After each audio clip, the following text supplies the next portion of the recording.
Ethan Walsh is signing a $100 million contract in a New York office when his phone vibrates. It's a text from Emily. I sold the house in Malibu. For Jake. Don't call. Betrayal strikes like lightning. Ethan throws down his pen and leaves the room. In the elevator, he dials his lawyer. Time is short, the deal is almost closed. Ethan Walsh, 38, stood in a sleek New York boardroom, pen hovering over a $100 million deal.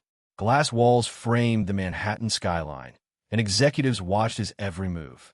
His phone buzzed, sharp, insistent. He glanced down, thumbed it open under the table. An email from Emily, his wife. Subject done. I sold the Malibu house. For Jake. Don't call. His pulse spiked. The pen dropped.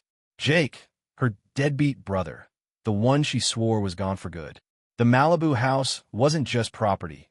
It was Ethan's sanctuary, bought with his first big win. Every stone laid with purpose. Sold. By her. Without a word. He stood, chair scraping, and walked out. Murmurs erupted behind him. Apologies in English, Mandarin, French. He didn't care. In the elevator, he dialed Grayson Clark, his lawyer. Emily sold my house. Forge my name. Stop it. Now. Grayson's voice was steel. Send me everything. I'm on it. By the time Ethan hit the lobby, he'd forwarded the email to Grayson, Detective Ray Harper, a grizzled cop from past case, and his security firm. His fingers moved fast, fueled by betrayal's cold burn. The house wasn't theirs. It was his, titled solely in his name, a fortress built before Emily's laugh ever filled its halls. In his hotel suite, Ethan pulled up the security feed. He'd installed cameras years ago, hidden in the Malibu house's beams. The footage loaded. There they were, Emily and Jake, laughing, drinking his whiskey from glasses he'd locked away. Jake sprawled on the couch, smug, wearing Ethan's robe. Emily leaned close, too close, her hand on his arm. Ethan's jaw tightened. Not heartbreak, clarity. She didn't just sell his refuge. She invited a parasite into it. He called Harper. It's fraud. She forged my consent. Harper's voice was gravel. When? This week, maybe sooner. I'm pulling documents. I'll start a case. Seen this before. Ethan paused. Not from her. Silence. Then Harper. You'll learn quick. He didn't fly home. Didn't call Emily. Didn't rage. Instead, he worked. Ethan accessed the property records. His title, dated years before their marriage, untouchable by law. He sent it to Grayson, who fired off a cease and desist to the real estate agency. The agent stammered back. Offers are in. Closings tomorrow. Tomorrow. The word was a blade. Ethan leaned back, city lights flickering beyond the window.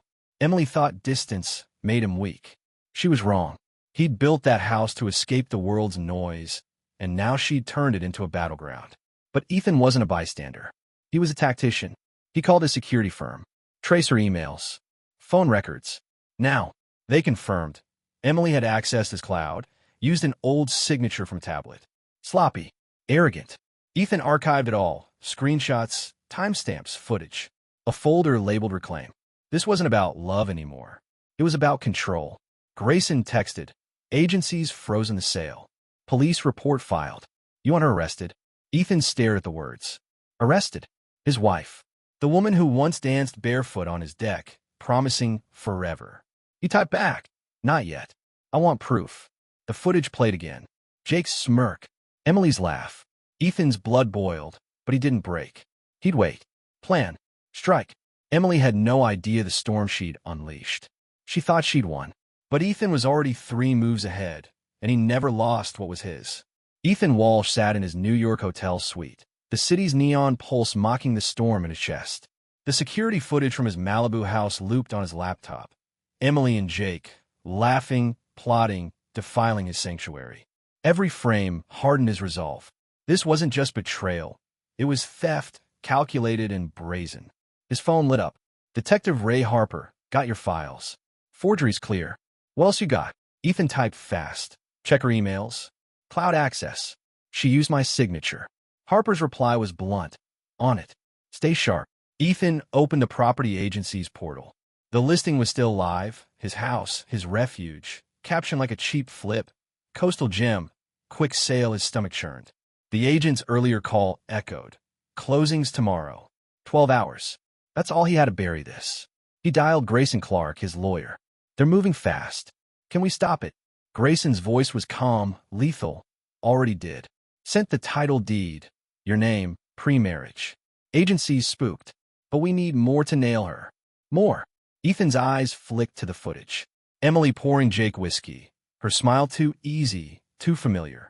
He froze the frame, zoomed in. Her laptop was open on the counter. He squinted, his Cloud Drive's login screen. She'd been careless. He logged into his account, checked access logs. There was her IP 3 days ago, downloading a contract with his digital signature. Forged. Sloppy. His fist clenched. She thought he wouldn't notice. He sent the log to Harper. She hacked my account. That's the proof. Harper called back in 10 minutes. Good catch. We're pulling her email records now.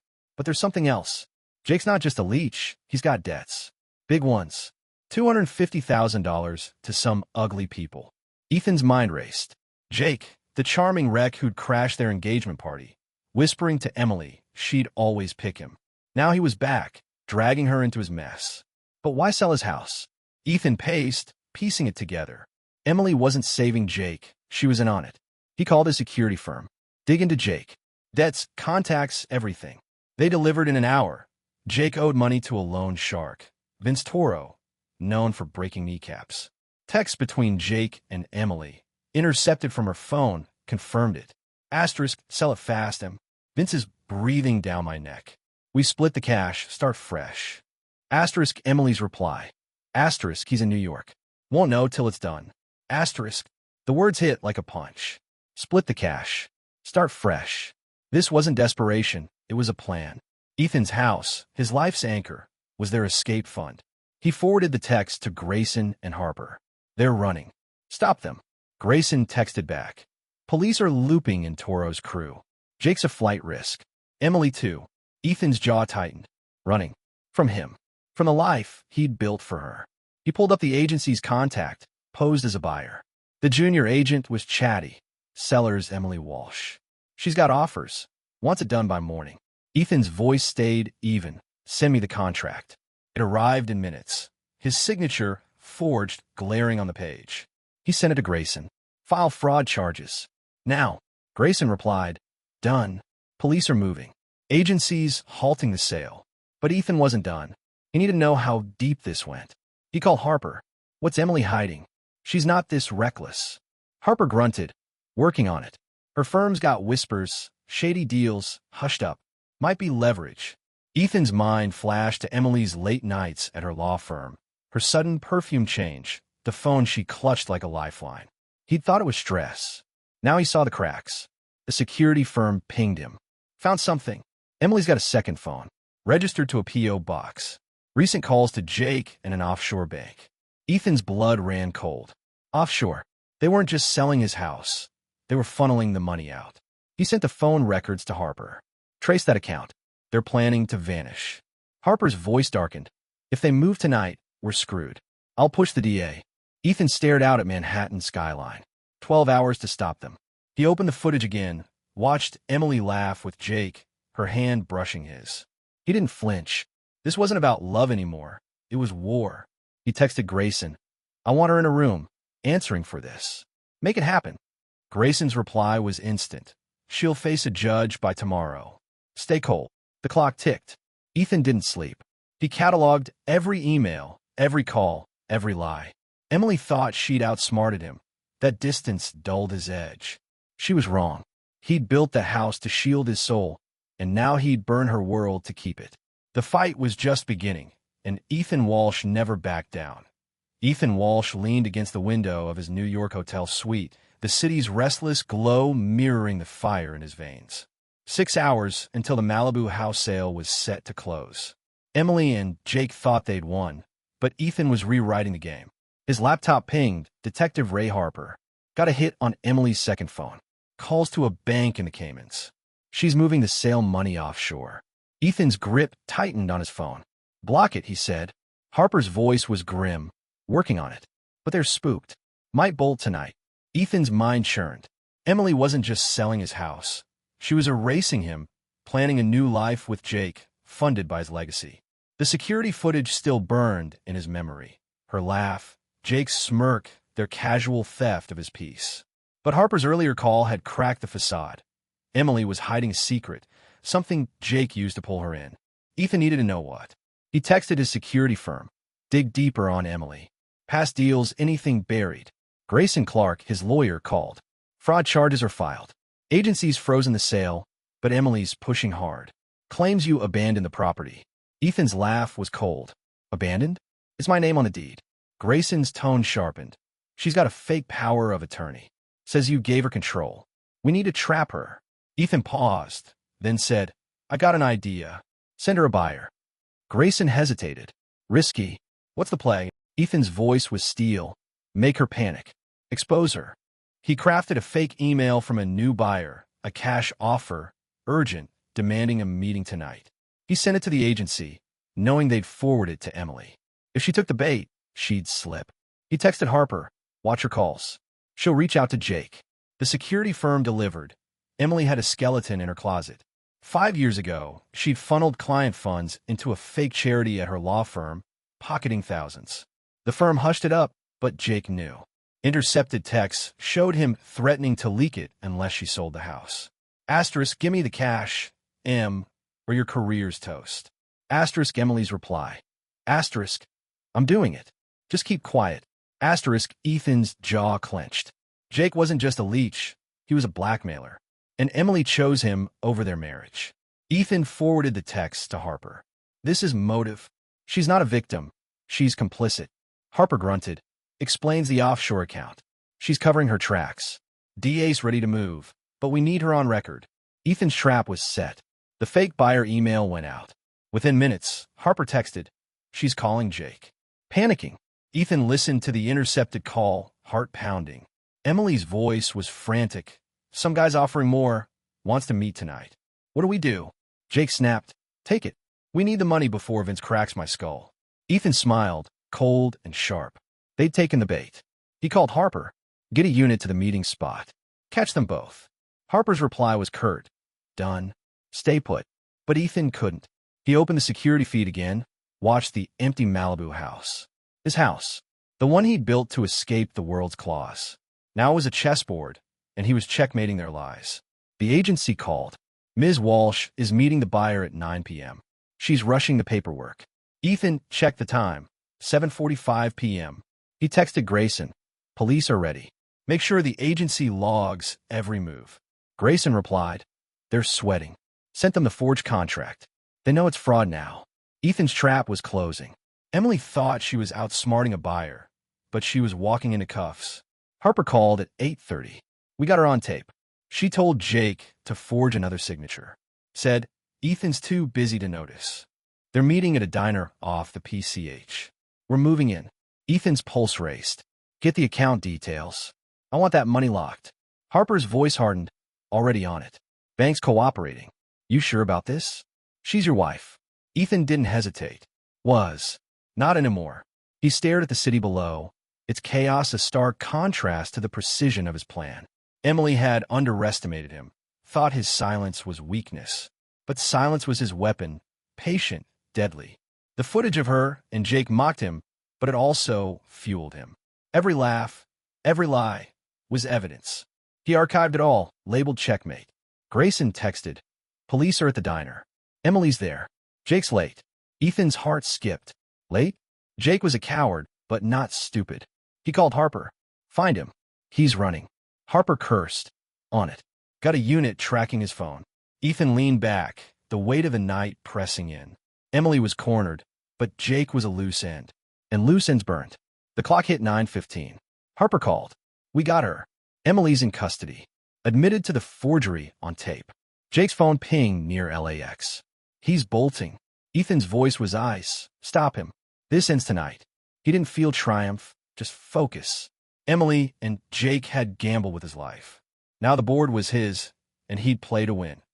Ethan Walsh stood in his New York hotel suite, the city's restless hum a faint backdrop to the storm inside him. Emily was in custody, caught in his trap at a Malibu diner, her forged signatures and lies exposed on tape. Jake, her accomplice and blackmailer, was on the run, his phone last pinged near LAX. The Malibu house, Ethan's sanctuary, was safer now, but the fight wasn't over. Detective Ray Harper's voice crackled through the phone. Emily's talking. Says Jake forced her. We're hunting him. Stay put. Ethan's reply was cold. Find him. Fast. His laptop glowed with the security footage. Emily and Jake in his house, laughing, plotting. Every frame was a knife, but Ethan didn't flinch. He'd built that house to escape betrayal, not to host it. Grayson Clark, his lawyer, texted, DA's pushing fraud and conspiracy charges. Emily's facing years unless she flips on Jake. Court's tomorrow. Ethan typed back, good. I want her to face me. He needed her to see the man she'd underestimated. Morning broke, gray and sharp. Ethan flew to Los Angeles, landing hours before the hearing. His phone buzzed. Harper.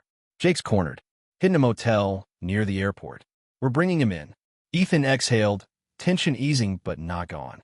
Jake's capture was a win, but Emily's betrayal cut deeper. She wasn't just a pawn. She'd chosen this.